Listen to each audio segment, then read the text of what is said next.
আর গ্রামে না আসার অনেক রিজন আছে, এটা আপনারা জানেন। কারণ আগে আসতাম কার কাছে, মিমের কাছে আসতাম। আর এখন মেম বিয়ে করে তা, কিন্তু আমি আসার আগেও কিন্তু পানি দিছি, সেই পানি খাই নাই, সেই পানি ফালাই দিছি। মানে আমি যখন মা চিক্ষার দিছে না, ওই চিক্ষার দেওয়ার আগেও মা পানি খাওয়াইতে নিছে, কিন্তু সেটা খায় নাই। আমার বড় ভাই পানি খাওয়াইতে নিছে, সেটা খায় নাই। যখন চিক্ষার দিছে আমি ঘুমের থেকে উঠটা দৌড়াই আইছি, আইয়া দেখি যেমন নিস্তেজ হয়ে পড়ে রয়েছে। পরে হচ্ছে কি আমি এই বিষয়টা খুব কষ্টজনক, দুঃখজনক লাগলো যে আসলে এটা মানে তোমাদের ভুল ধারণা। আমার বোনের মধ্যে কিন্তু সাদিয়াও পড়ে। তাহলে তুমি লাগে বিয়েতে আল্লাহ ওইটা আসলে আল্লাহ চায় নাই যে আমি সবার সাথে ওই মুহূর্তটাতে মিশি, আর সেটা নিয়ে আমার ভিতরে বিন্দু পরিমাণ আক্ষেপ নাই। আসসালামু আলাইকুম, আপনারা সবাই কেমন আছেন? আশা করি আল্লাহর রহমতে আপনারা সবাই ভালো আছেন। আমি আলহামদুলিল্লাহ ভালো। আর আজকে একটু বেশি ভালো লাগতেছে কী লেগে জানেন? আজকে এরকম একটা মানুষকে পাইছি অনেকদিন পর, তার সাথে মানে অনেকদিন পর দেখা, এবং তার সাথে একটু কথা বলার জন্য নীরব একটা জায়গায় আসলাম, আর সেখানে বসলাম। আমি দেখাচ্ছি কে, এবং অতি শীঘ্রই তার জন্য একটা শুভকর একটা দিন আসতেছে এবং ভালো একটা দিন আসতেছে। এই দেখেন এটা কি। আসসালামু আলাইকুম। এ হচ্ছে আপনাদের শারমিন, মানে আমার আন্টি। আপনারা সবসময় দেখেন, আমি একটু ক্লোজলি বসি, কেন আমার কম দামি ফোন তো ভাই, সবাই 2-3টা করে ফোন ইউজ করে, আর আমি একটা ইউজ করি। কী অবস্থা তোমার? কো তোমার যা আছে হে তোমার আমগো নাই ভাই, ওসব বইলো না, ঠিক আছে? তো দিনকাল কেমন যাইতেছে? কি কামটা করলাম? দিনকাল আলহামদুলিল্লাহ রে বাবা, ভালো যাচ্ছে। অনেক দিন পর গ্রামে আসা মানে অনেক দূরে একটা পড়ে গেছে জামার মধ্যে। হ্যাঁ থাক, সো স্যার। তো ঢাকা থেকে আসা হয়েছে কবে তোমার? গতকালকে এসছি। গতকালকে? আমাদেরকে যাওয়া হবে? না হবে, যাওয়া হবে না। আসলে অনেক মিস করতেছিলাম যে আমাদের এদিকে একটু আসলে ভালো হইতো। মানে হয়েছে কি, ওই আমাদের ওইদিকে মানে গ্রামেই এখন আসা হয় না। আর গ্রামে না আসার অনেক রিজন আছে, এটা আপনারা জানেন। কারণ আগে আসতাম কার কাছে, মিমের কাছে আসতাম। আর এখন মেম বিয়ে করে তো আমাদের ওইখানে চলে গেছে, কার কাছে যাও? এখন আর আমি কার কাছে আসবো? তো এই জন্য হচ্ছে গ্রামে আসা হয় না, এক। আর দুই হইলো এই গ্রামে ভালো লাগে না। ঢাকায় থাকতে থাকতে ঢাকার পরিবেশের সাথেই হয়ে গেছে। আবার একেবারেই যে ভালো লাগে না তা না, নিজের বাড়ি তো নিজের বাড়ি, নিজের বাড়ির শান্তিই কিন্তু আলাদা। কিন্তু হয় কি, মানুষজন না থাকলে যে একটা মানে অশান্তি, ওইটাই। যে গ্রামে আমার কাছে মনে হয় যে আমি গ্রামে আসবো মানে আমার আশেপাশে সবাই থাকবে, বোনরা, ভাই, তারপর বোনের হাজব্যান্ড, ভাইয়ের বউ, মানে সবাই থাকবো, একসাথে বসবো, কথাবার্তা বলবো, আড্ডা দিব, ঘুরতে যাবো, ওইটা করবো ওইটা করবো, আনন্দের যে একটা বিষয়, সেটা আসলে এখন আর নাই। তো এই জন্য আসা হয় না, এই হচ্ছে। এখন আমার মানে একটা বিষয় আমার ক্লিয়ার হলে কি জানেন, মানে বোনের জন্য শুধু আসতো, মানে আমাদের জন্য, সাদি আন্টির জন্য, তাদেরকে মিস করে না, এই জন্য আসে না। এই বিষয়টা খুব কষ্টজনক, দুঃখজনক লাগলো যে আসলে এটা মানে তোমাদের ভুল ধারণা। আমার বোনের মধ্যে কিন্তু সাদিয়াও পড়ে। তাহলে তুমি লাগে বোন মিম নেই, এই জন্য আসা হয় না। আমরা আসি না গ্রামে? আসো, ঠিক আছে। একজন ভালোবাসার মানুষ তোমার কাছে টেনে নিয়ে গেছে, এখন তো আমরা আরো কিছু ভালোবাসার মানুষ আছে, তাদের জন্য হয়তো মাঝে মাঝে একটু ঢুর দিতে হয়, সেটাও তো তারা তো জীবনে একবার আবার কোনোদিন মিস কলও দেয় না, এই চিন্তা ওরা করে না। পাবলিকের সামনে সব সত্যি কথা কয়ে দিতেছে। আমি মিস কলও দিই না। না, কখনো না। দেখছেন? কখনো না, মিস করলো না। এই যখন আসি তখনই পিরিত, দেখা হইলেই ভালোবাসা, আদর, সম্মান, কোনো কিছুর অভাব নাই। আর মানে এই আছে না যে দেখা হয়েছে, ভালোবাসা, দেখা শেষ, ভালোবাসা শেষ, এই টাইপের, এই প্রকৃতির লোকজনেরা, ঠিক আছে? না, এখন হচ্ছে কি, আন্টির হচ্ছে বড়লোক হয়ে গেছে, একজন যা সৌদি আরব ঘুরে আসে। বড় লোক গরিবের বিষয় না। এই যে সাদিয়ার কথা কই, সৌদি আরব যায় প্রায় 3 মাস থেকে আসলো না। 3 মাসের মধ্যে একদিন কোনোদিন ফোন দিয়ে কয় নেই জাফা সৌদি আরব আইছি, কেমন আছেন, কি আসা, এই বিষয় একদিন ফোন দিছে। ওই যে কাউসারের বিয়ার ভিডিও ছাড়বো আর থাম্বনেলে বোর ছবি দেওয়া লাগবো, ফোন দিছে, একটা ছবি দেন দিয়ে আমারে, তো ওই ছবি দিছে, শেষ। এই পর্যন্ত আর কোনোদিন ফোন দেয় নেই। ওই দিনকাল আবার ফোন দিছে কতদিন আগে, সপ্তাহখানেক আগে ফোন দিছে, লতারে ঢাকা নিয়ে যাবো ডেলিভারি করাইতে, এই পরিচিত ডাক্তারখানা আছে নি, হেই খোঁজে।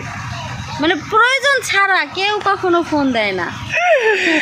আচ্ছা, 1 মিনিট। তাহলে সেক্ষেত্রে কিন্তু সেও সিঙ্গাপুর থেকে ঘুরে আসছে, অলরেডি থেকে আসছে 10 দিনের মতো, 15 দিনের মতো। সেক্ষেত্রে সে কথা হলো আমার বোনটা ঘুরে আসছে, খোঁজ খবর না, তো আমিও দিয়ে পারিনি। বুঝলেন না? তারা পারে কিন্তু আমরা তার পাই না, বুঝলেন না? আর তোরা তো যাচ্ছি না, তোরা তো ওই যে কি জানি কয় পোলন মোজা ছাড়া তো লড়তেই পারছ, পোলন মোজা ছেড়ে ঢাই যাস না তোরা। আমি বলে ঢাকা যায় না, কত লাভ আছে? আমি বলে ঢাকা যায় না, এটা বুয়া কথা না। শোন, আমি তখনই মনে করুম যে তোরা ঢাকা যাস যখন তুই ঢাকা যেয়ে আমার সাথে দেখা করবি। তাই আমি যেহেতু জানি না, তার মানে তুই ঢাকা যাস নেই। আল্লাহ, আমি বলি সত্যি কথা হচ্ছে কি, আমি তাদের বাসা চিনি এক। আর দ্বিতীয় কথা হচ্ছে সামনে আপনাদের জন্য একটা সুখবর নিয়ে আসবো, সেটা হচ্ছে তারপর দেখবো তার বাসা কন্টিনিউ যাব, তখন তার একটা জায়গা হবে, মানে কিছুদিন পর তার জানেন তার বিয়ে, তো তার বাসায় যা চিনে আসবো, প্রতি সপ্তাহে একবার করে দেবো, তখন দেখবো সামলায় কেমনি।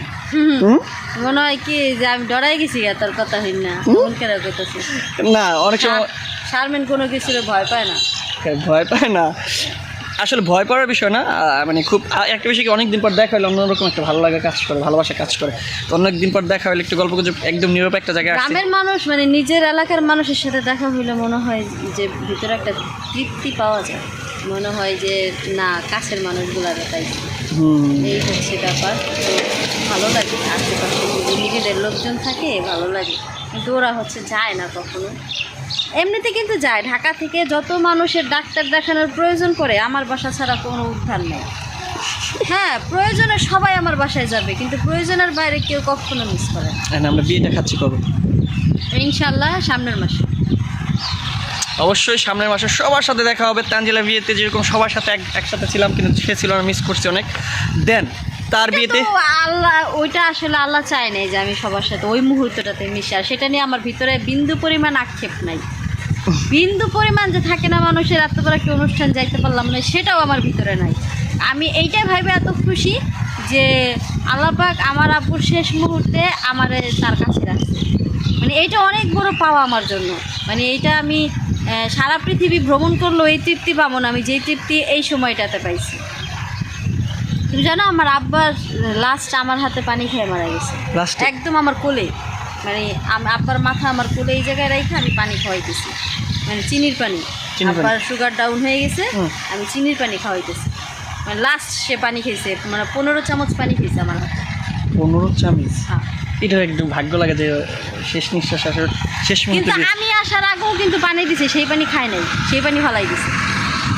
মানে আমি যখন মা চিক্ষার দিছে না, ওই চিক্ষার দেওয়ার আগেও মা পানি খাওয়াইতে নিছে, কিন্তু সেটা খায় নাই। আমার বড় ভাই পানি খাওয়াইতে নিছে, সেটা খায় নাই। যখন চিক্ষার দিছে, আমি ঘুমের থেকে উঠটা দৌড়াই আইছি, আইয়া দেখি যেমন নিস্তেজ হয়ে পড়ে রয়েছে।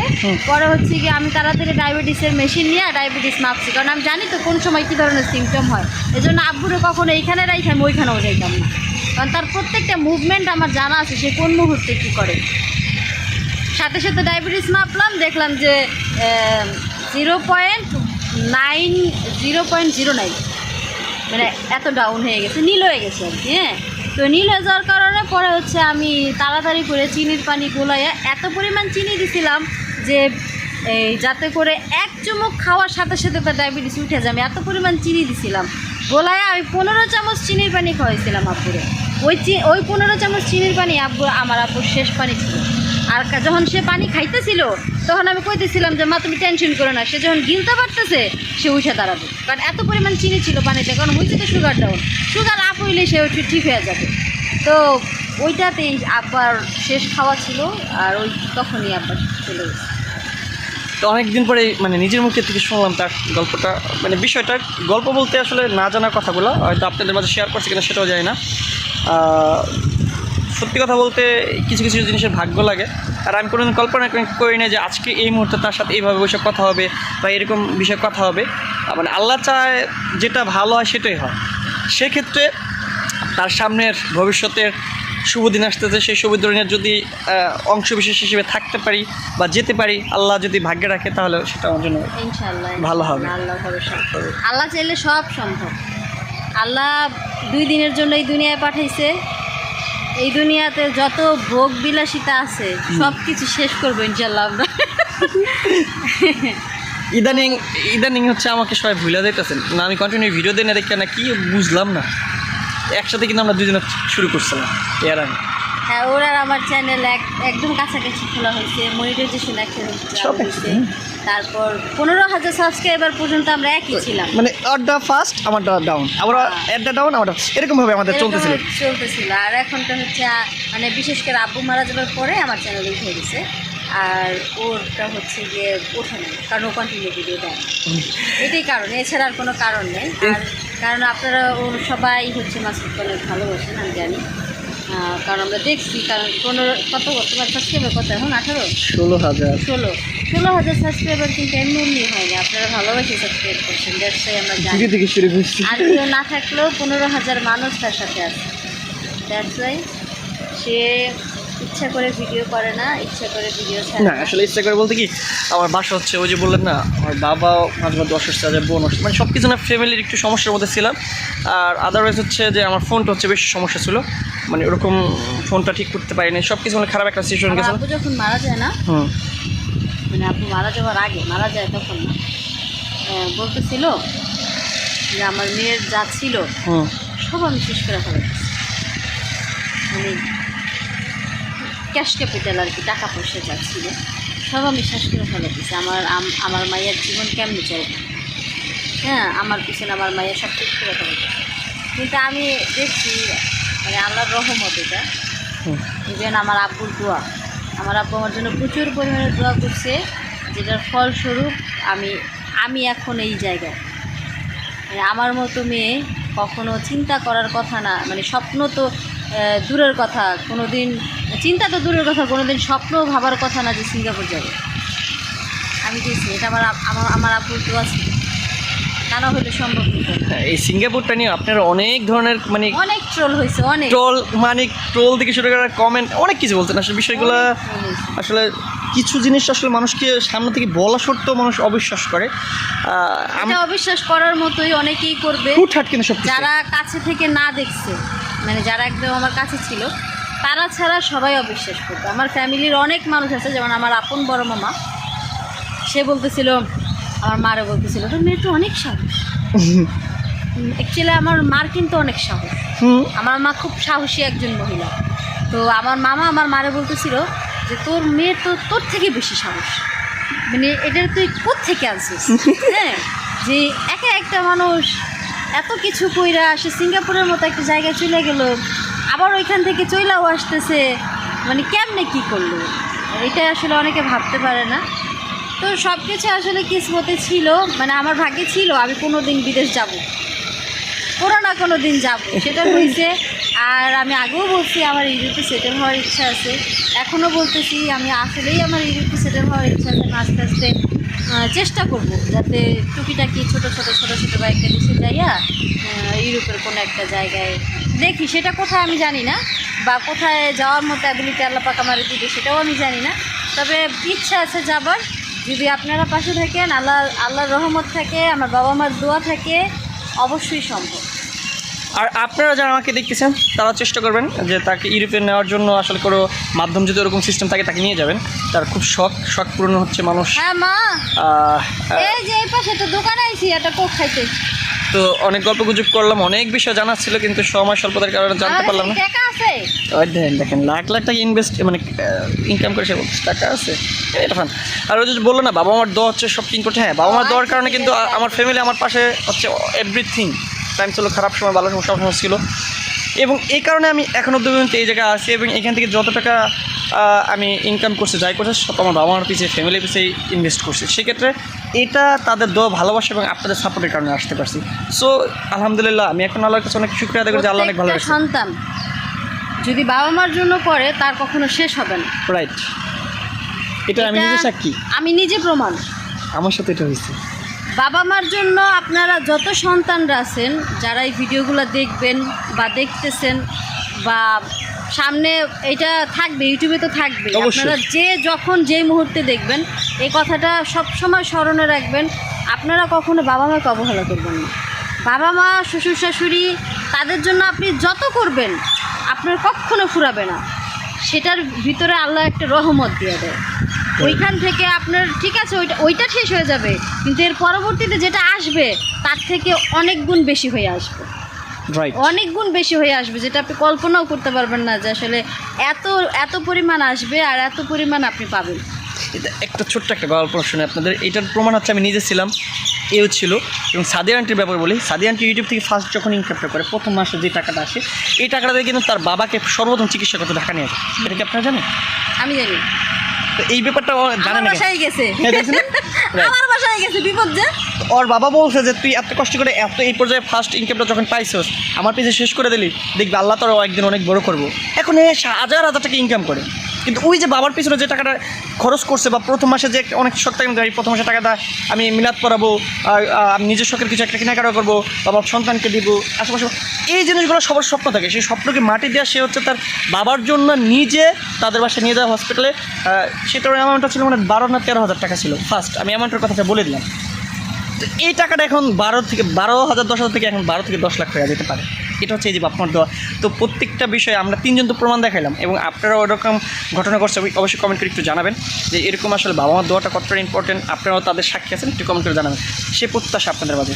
তো তোমাকে আমার বাড়িতে দাওয়াত রইল, এবং তোমার বিয়েতে ইনশাল্লাহ সুন্দর সুস্থভাবে সবাই যেন যাইতে পারে, সুন্দরভাবে তোমাকে যেন তার হাতে সবাই তুলে দিতে পারে। এই পর্যন্ত সবাই যেন দোয়া করবেন সুস্থ সুন্দরভাবে, যেন বাবাহারা মেয়েগুলার আসলে বাবা একটা বাড়ির একটা বট গাছ, একটা বট গাছ, তা সে নাই, এখন কিছু করে না, আল্লাহ যা করে ভালোর জন্য করে। আদারওয়াইজ আজকে আপনাদের অনেক কথা তুলে ধরলাম, ভুল হইলে অবশ্যই ক্ষমা করে দেবেন।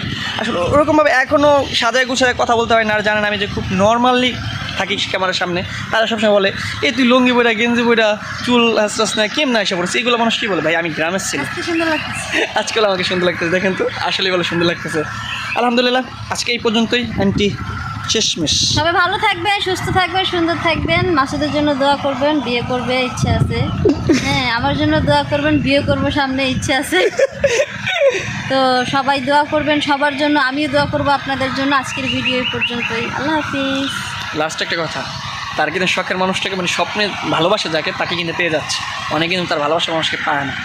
সো এটার জন্য আক্ষেপ করবেন না, হয়তো ভাগ্যের চেয়ে ভালো কিছু থাকতে পারে। এই পর্যন্ত, বাই বাই।